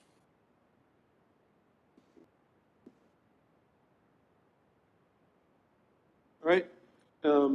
We have any motions on the item? Move to approve. We have a motion to approve. Is there a second? I'll second. We have a motion and a second. Any additional discussion? Those in favor? Aye. Aye. Those opposed? Me. We have 1 nay. Motion passes. 2 nays. Commissioner Cardenas is a nay as well. Motion passes. Thank you. Thank you, Commissioner. Item 2, consideration and action to award a contract to RGO Roofing and Construction LLC, IFB number RCP-38-0422, for the re-roof and replacement of rooftop heating, ventilation, and cooling HVAC systems of the Ringgold Civic Pavilion in the amount of $868,500 as budgeted, Internal Services Department. Thank you. Good evening, Mr. Mayor, City Commissioners. My name is JP Villarreal, the Internal Services Director. The Civic Pavilion for quite some time now has been experiencing some roof leaks. So in June of this last year, we requested that a roof scan be done of the roof. And from that scan, it was shown, or it's recommended that we do a complete re-roof of that entire building. So what we're looking at here is Gomez Mendez Signs, based on that roof scan. Gomez Mendez Signs was approved at the October 5th commission meeting. The project was advertised twice. We did receive two bids for this project. Funding for this project will be a combination of the 2016 Capital Improvement Program and the Infrastructure Maintenance Fund as well. Gomez Mendez Signs reviewed and recommended that RGO Roofing Construction LLC out of Rio Hondo, Texas be awarded. The construction price is $868,500, and that will include the installation of HVAC units, which the city has already purchased and has on site or in our warehouse. And so the estimated completion time is 120 days after all materials are delivered. Now, that's a key point now, given the supply chain struggles that we're having. Pretty simple on this one. We have any questions? I'll make the motion to approve. Second. We have a motion and a second. Any discussion? Those in favor? Aye. Those opposed? Motion passes. Thank you. Item 3, consideration and action to incorporate 199 public safety vehicles into the master lease agreement with Enterprise Fleet Management, TIPS RFP number 190402, in the estimated amount of $863,683 for the first year of a 2-year replacement program as budgeted, Internal Services Department. Good evening again, Mr. Mayor, City Commissioners. The city staff has been working with the Enterprise Fleet Management on the possibility of expanding our current master lease agreement that was established in 2019 to include public safety's fleet. This is a total of 199 vehicles that we're looking at replacing. So over the last few months, we've been working with a couple of key objectives in mind: lower, reduce, and maintain. We want to lower the age of our public safety fleet. 40% of the fleet right now is currently 10 years or older.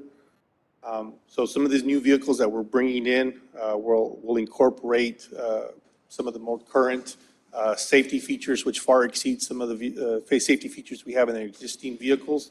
And also the fuel economy on these new vehicles will also be much, much better than what we have currently. We also are looking to lower the encroachment on debt capacity as the payments are off balance sheet for this program.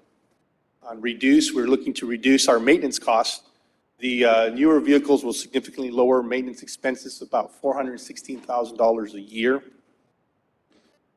Reduce the vehicle variation. Currently, specifically in fire administration alone, there's 14 different models of vehicles that they have. And this is a little bit of a problem with parts sometimes that we're trying to get for so many different vehicles and the models. So we were able to reduce that after our meeting with the fire chief and the chief of police down to 4 models. So we're really standardizing their fleet for public safety. And then also look to reduce the overhead since the vehicles that we will be bringing in will be completely turnkey. They'll be ready to go with all the public safety equipment already installed, ready to go for use.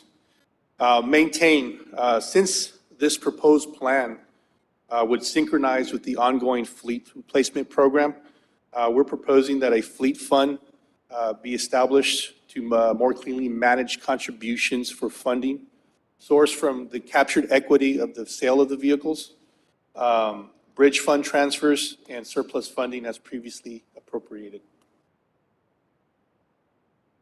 So what we're looking here is a current breakdown of our existing fleet, public safety fleet. I'd like to point out that we do have 199 vehicles. The average age of these vehicles are 9 years old. The average annual acquisition, if we were to continue purchasing, straight purchasing with these vehicles, we're looking at 19 vehicles a year, which would take a little over 10 years to cycle through these 199 vehicles. That's a long time to get new vehicles in for our public safety. What's more important here, what I'd like you to look at is 84 vehicles. That's 42% of our vehicles have over 100,000 miles. So if we were looking at just straight purchases of 19 vehicles a year, just to replace these 84 vehicles alone, it'd be a little over 4 years to do that. And so we really wouldn't be looking at any type of savings anywhere in maintenance. We wouldn't look at, be able to capture any equity on these vehicles. It's just not a good way to go with this.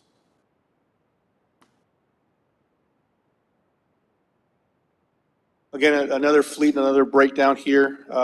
Again, in the red box there, 40% of our vehicles are over 10 years old, and we do have average age of 9 years on each of our vehicles.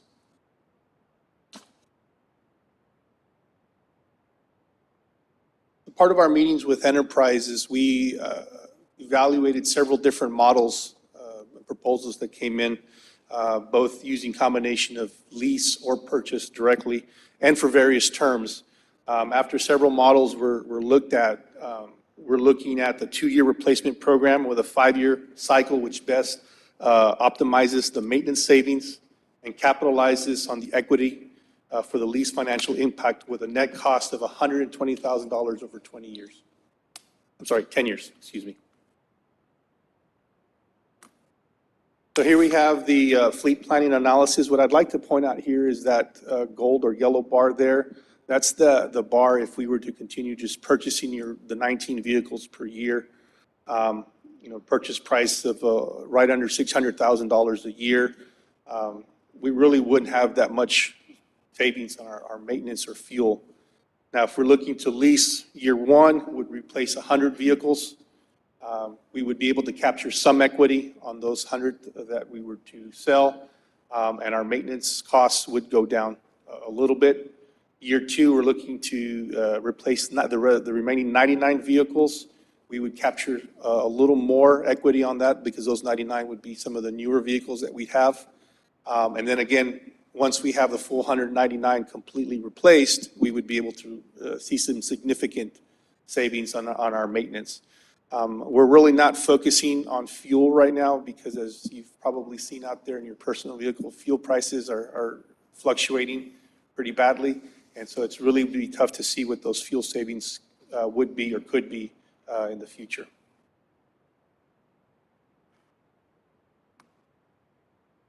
So what we're looking at, some of the recommendations we would like would incorporate these 199 vehicles into the existing master lease agreement with Enterprise.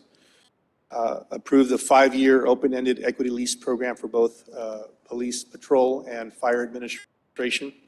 The annual payments for this would be $1.3 million after that first year. Saving over $400,000 in maintenance costs, and then we have a 10-year net cost of the program of $1.2 million. So our logistics here, we'd be working with a couple of manufacturers and dealers. GM right now, their order banks are open here in May, and so we're looking to capitalize on that and start ordering those. Ford is another possibility, and we're working with some dealerships that have some possibilities of having some vehicles that way. Some of the other thing is because of the supply chain issues and some of the delays that we're currently experiencing with vehicles that we've already ordered, some of the vehicles that we've ordered over a year ago were barely coming in right now. We're taking possession of them right now. What we're going to be looking to investigate into is purchasing or leasing both year one and year two at the same time, using multiple manufacturers, whether GM and Ford or any other ones, to be able to take advantage of the supply chain at this point. Now, we wouldn't pay for those vehicles until we actually take possession of them, which would be well into the new fiscal year anyways. So,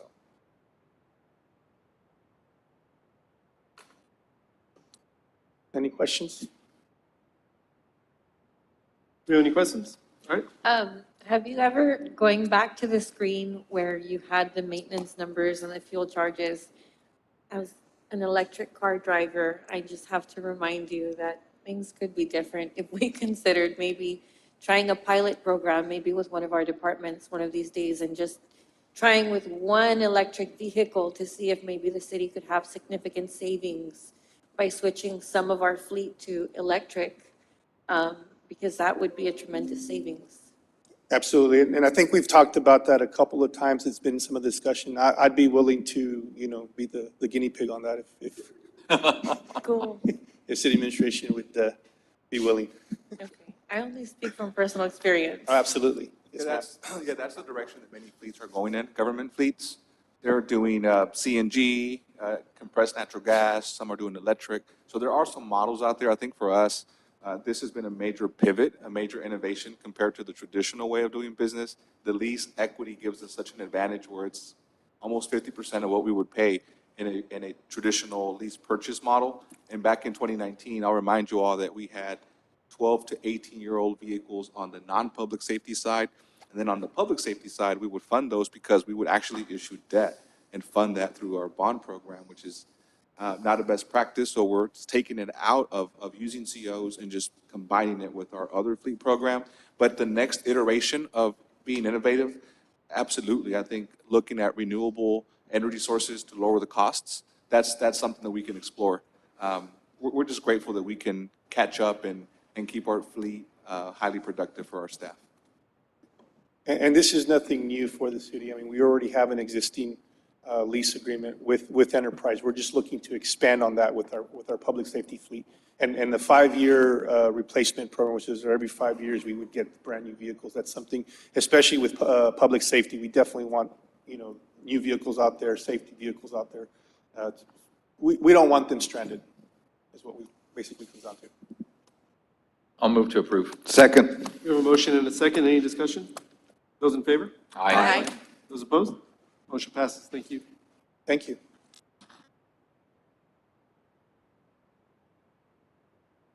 Item 4, consideration and action to award a contract to Ingo Planet Energy Solutions, LLC, RFP number PDS-42-0422, in the amount of $322,500 for 30 bus shelters as budgeted, Multimodal Transportation Department.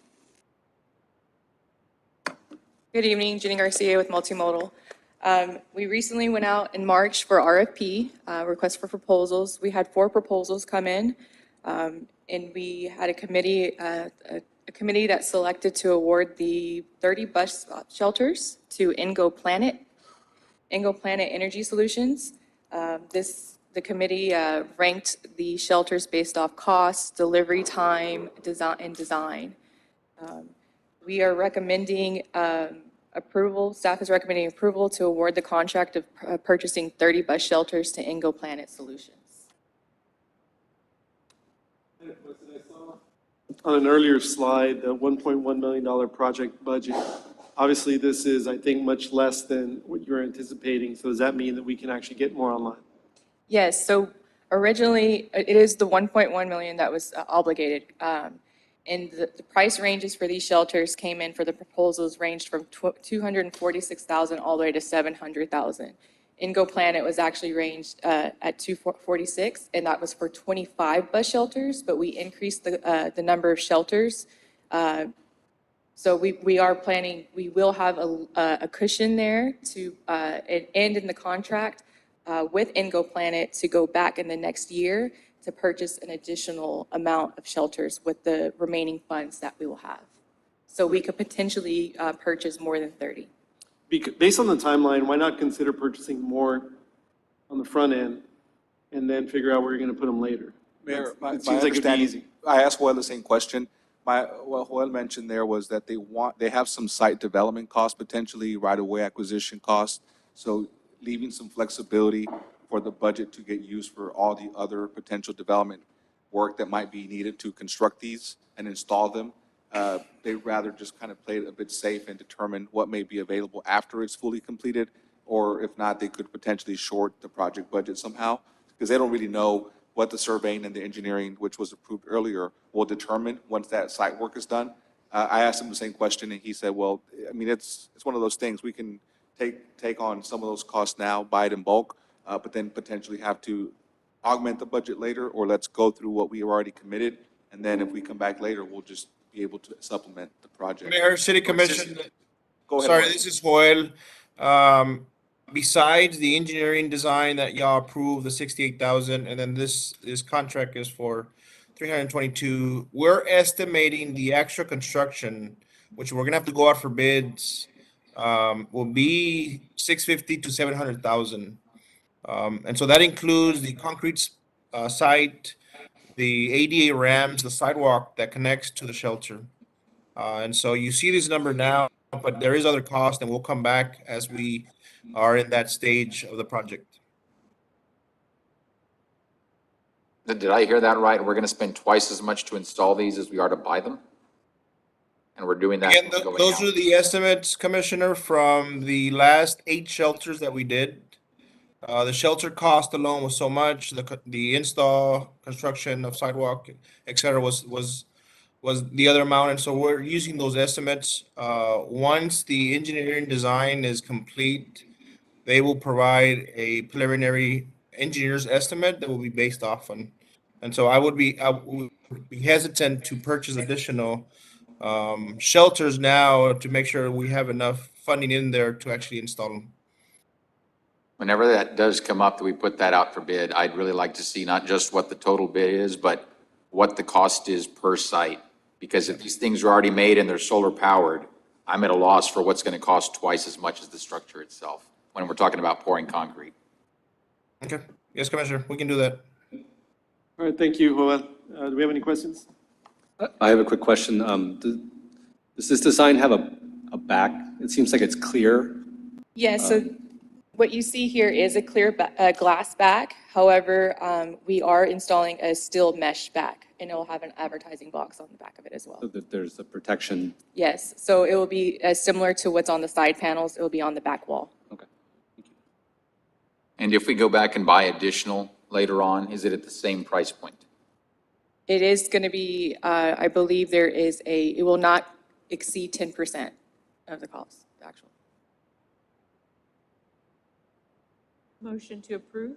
Second. We have a motion to approve and a second. Any additional discussion? Those in favor? Aye. Those opposed? Motion passes. Thank you. So Lori, we did take up item 5 earlier, so now we're on. Yes, sir. Item 6, consideration and action on resolution number 2022-025 of the City of Brownsville, recognizing World Migratory Bird Day and local efforts to pursue the fiscal year 2022 Bird City, Texas designation by the Texas Parks and Wildlife Department, Parks and Recreation Department.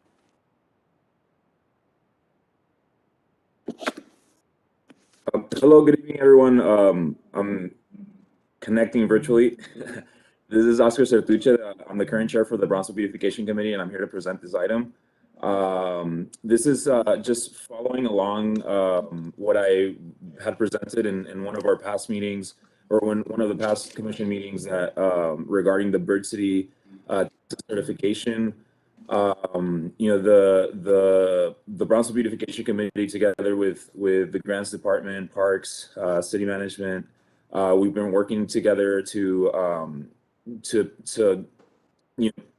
cover all the guidelines that are requested for that certification.